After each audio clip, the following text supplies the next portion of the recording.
And we are back now with the WCW Tribute Radio Show.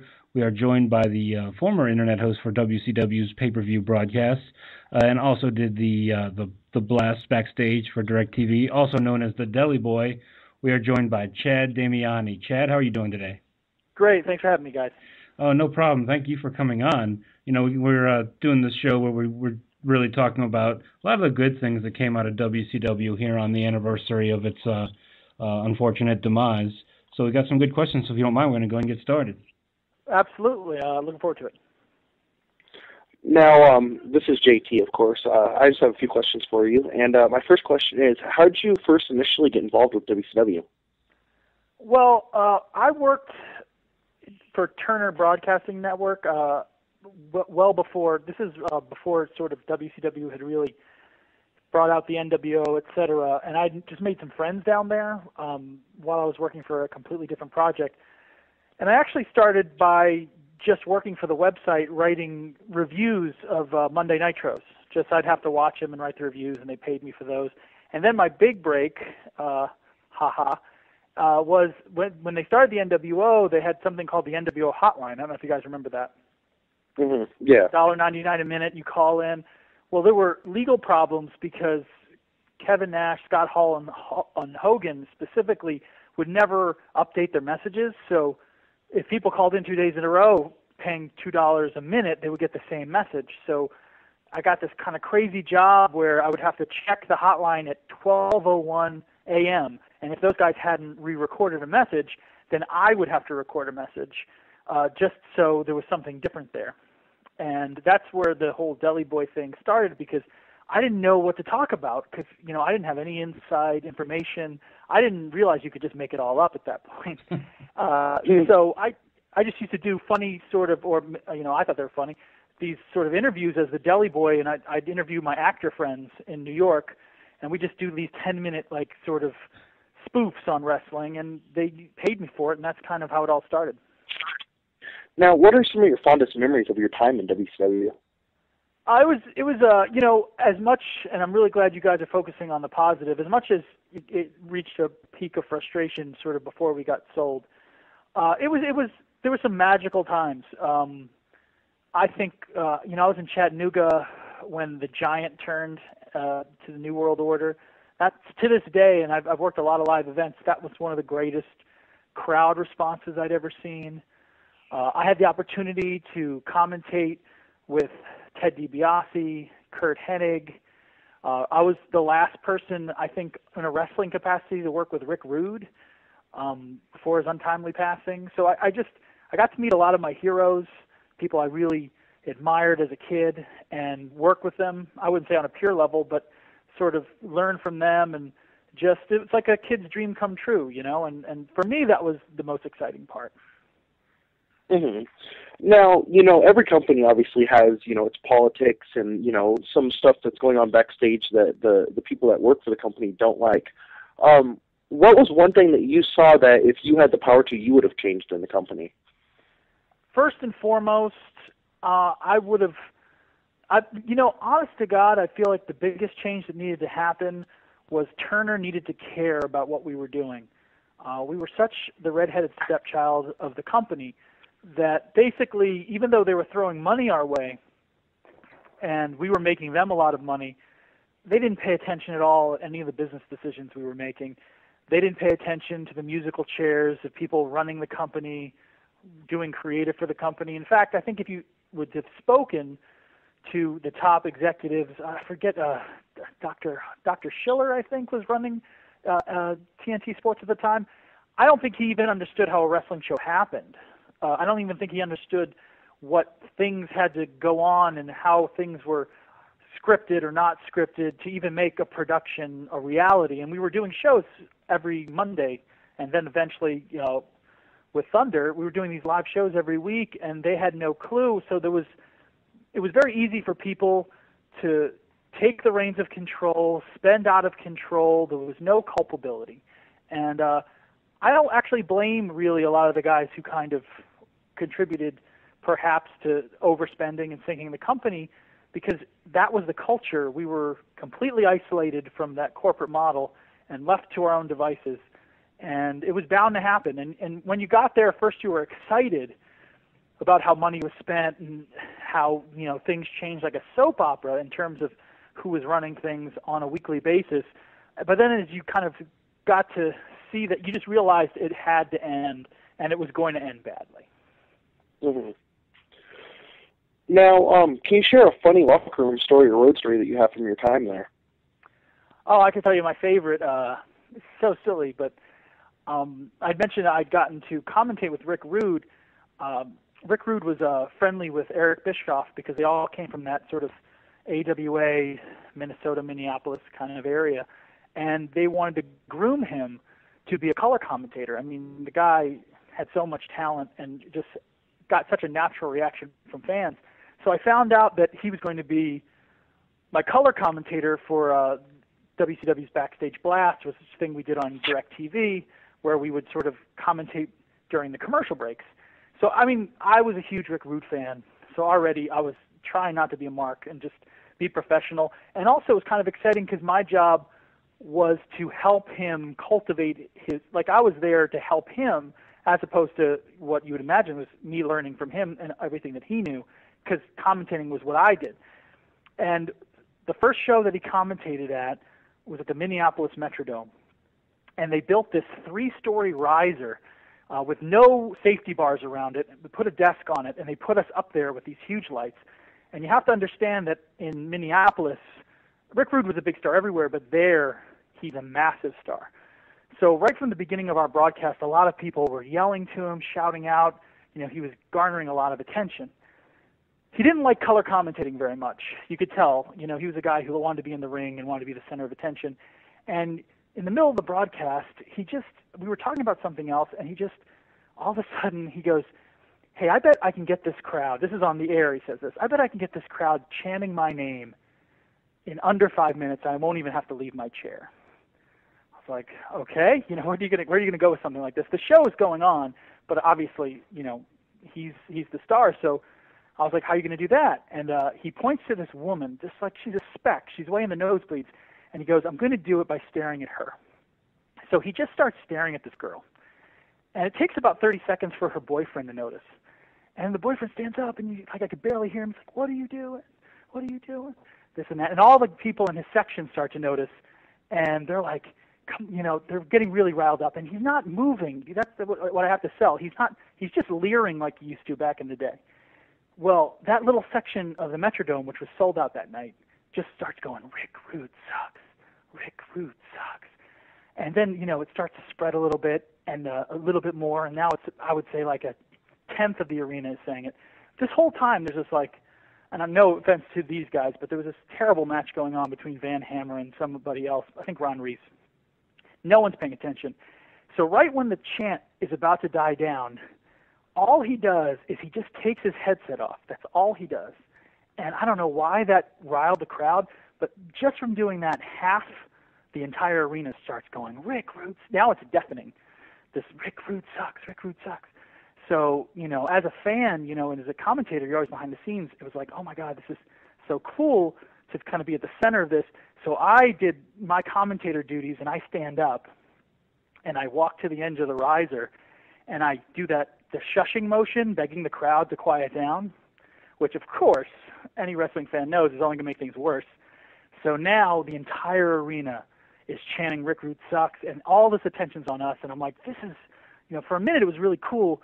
I was like, this is what it must feel like to be like a, pro wrestler, a big star, just to be the center of all this attention. And then the food started flying. People were just throwing stuff at us. Rick Rude doesn't even look. He looks like he's waiting for a bus. Could care less. And so I go to sit back down, and all of a sudden, an orange comes flying from I don't know where, and it hits our desk so hard that the Backstage Blast sign goes flying off the desk. And my heart is like in my throat. I am so sure we're going to die. And I look at Rick Rude like, what should we do? And on the air, he just, as calm as you can imagine, says, "Who brings a orange to a wrestling match?" That was just his wry observation. He'd seen it a million times worse. He could care less. In terms of in the ring, I think the most exciting thing that I watched and commentated on was when Roddy Piper returned and confronted Rick Hogan for the first time. That was just like my childhood had exploded in my head and had bled out to the ring. And there were so many great moments like that in those from 96 to I'd say 98 before things started to kind of cycle in a weird way. There's too many to count. Yeah, it was right around mid-1998 where things kind of started to, turn for the worse there. Now, was there one experience you had at that time in WCW that kind of upset you and really made you just sort of wonder what you were still doing there? That, obviously when Vince started winning again, things changed so dramatically in terms of the emotions backstage. But I definitely think that a lot of my frustration and a lot of people's frustration backstage came through a lot of the talent that was kind of put in a box, and these were not going to be the guys who were the stars. Eric Bischoff, he did a lot of great things, but part of his legacy also is the infamous no-cut contract that he started doling out pretty freely, a lot to friends of his from previous promotions. I think the Steiner brothers, I think Scott Norton at one point had a no-cut contract, I'm not sure, but it became a situation where you had this class system where guys who were part of one of the various NWOs or friends with the right people they were bulletproof. No matter how their angles went, no matter how the crowd reacted to them, didn't matter. They were going to be on the air. And then you had the, Jerichos and Benoits and Guerreros who, the crowds were connecting with, and it was obvious, but they were kind of relegated to this small piece of the card. And for me, that was the most frustrating thing, and we tried a lot. I worked a lot with the internet and the magazine, and we tried to do our part, but the reality is that TV time is TV time, and all those ancillary media outlets can only help push a star forward if TV's behind them. And you just knew that the wrong decisions were being made in terms of who was being focused on. Now, when you're talking about a no-cut contract, let's clarify this for the listeners, pretty much. Now, was there like one event that you feel kind of was the beginning of the end or caused the demise of WCW? I think one of the things that happened early on that was a forebearer of bad things was never, like with all the Sting, NWO, Hogan stuff, which the crowd was so hot for, that they never really gave the audience that blow-off satisfaction. Like they had brought them to a frenzy, but were so desperate to kind of keep the wheels in motion and not have to start over. And there were a number of events like that, and under a number of bookers, by the way. There wasn't one guy making these decisions, but I never felt that the audience really felt that Sting really got what was coming, in terms of, he'd worked so hard and so long. I mean, we stretched that out way too long. We should have blown it off 6 months earlier, and when it happened, it was flat.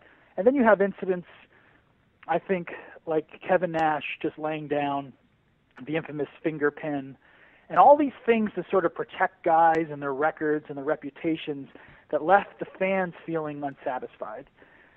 And, I think over on the other side, up north, those guys were finding ways to really satisfy the fans. And, with DX and Austin, and those guys were really getting the best of the bad guys and really sort of giving fans wish fulfillment. And I think once that started and played out, then things just got crazy. I think we all have probably a dozen or so angles that we can't even believe happened. And look, the truth is you do have to throw stuff at the wall. And, the guys who write are in an unenviable position to have to produce that much TV per week. But it felt like the talent was at the expense of a lot of those ideas, and that belts didn't matter anymore. And people turned on a dime. I think Buff Bagwell turned like 19 times. This exaggeration, but at what point it's like the Matrix. Like fans don't know what to think. And but I think definitely the beginning of the end was we found something that worked. We found this feud that people really connected to, and we never gave the people what they wanted. But despite it probably sinking us, that Wild West aspect of this Southern promotion where, we had a different king every month. It's exciting when that show manages to come together for 3 hours every Monday night. I miss that. I work in Hollywood now. I'm a screenwriter, and it's a lot of sitting and thinking and contemplating and writing and rewriting. And there, we didn't have that luxury. Everything that came out of your mouth was heard. Every idea that was structured was going to be played out and either approved or denied by fans. And I don't know of any other business that has that kind of rush on a weekly basis, and it was definitely satisfying. And finally, I just want to talk a little bit about the end of WCW and the Final Nitro. What were you feeling, or what was your opinions? What did you think when you found out Vince McMahon had bought the company? Well, this is so funny. This is basically the wrestling equivalent of the Kennedy assassination question. Like where I was really in the last 6 months before we closed, backstage there was a rumor about a different financial entity buying us every other week. Before that final, what was it in Panama City? Was that the Final Nitro? Yeah, Panama City, 10 years ago to the day. And it was that terrible club, right? There was a huge nightclub in Panama City, and it was just the skankiest. I mean, you could get hepatitis taking a shot in that club. And I remember it was those final months. It's one thing. I was one of those young guys that loved campy stuff. To be totally honest, I think the reason I preferred Southern wrestling promotions a lot of times was for the unintentional humor. I think when we were all kids, I remember, Dusty Rhodes coming out with a guy in a monkey suit, and guys getting hit with TV sets and all this. I love that as much as I love the stuff that really drew me in. So with WCW, when things started to go sour and, Vince Russo came in, Kevin Sullivan had crazy ideas, it was kind of funny to be part of that, to see things go out there that you knew were going to fail. And it was, but at the end of the day, that was still my home, It's like watching a great house party where everything gets destroyed and you're like, I live here. This is no good. And that had really set in that we were not putting out a product worthy of people tuning in. And that on the other side, Vince and those guys were putting out a fantastic product. So I didn't go to that last Nitro. I opted out of it. I was supposed to go for the WCW.com. And I just decided to stay home. I'd gotten to that point where it wasn't even fun to go to a place like Panama City. And I had no idea when I was watching the show and writing writing the report on the event as I had when I first started with the company 5 years earlier from my house. And that sort of simulcast takes place with Vince and Shane. I was marking out like crazy at my house. I just thought it was the coolest thing ever. And I actually, they got me. I believed when all that happened that we were going to be run separately and that, they were going to do this great thing where they'd go back and forth on Monday nights or they'd find us a new home and we were all going to have jobs. And so I went to bed that night buzzing, so excited. And then the next morning it was 9:01. And a guy I know from the office at the time, the vice president of marketing, he called me. And I was like, Aaron, my God, did you watch last night? Wasn't that the greatest show? What an angle. This is the best angle in the history of wrestling. And he's like, yeah, so we need to talk about your severance package. I was like, oh, wait, I really did get fired? It never crossed my mind. I'd been fired on live television by Vince McMahon, and so that was, needless to say, that was a tough couple of weeks to go from that high to that low. But there was a part of me that was relieved because I didn't think I could leave it. I didn't think I could, the rush, the excitement, I was even, not that I ever participated in the politics, but I sort of became fascinated by the politics and the rumor mongering and all the stuff that helps destroy a promotion. So in a way, it was kind of, it's like when a drug addict goes to prison and gets clean. It was like something dramatic needed to happen for me to move away from it all. Well, all right, Chad, I want to thank you for joining us and sharing some of your memories, giving us the broadcaster's point of view. My pleasure. And, WCW, gone but not forgotten, you will be missed.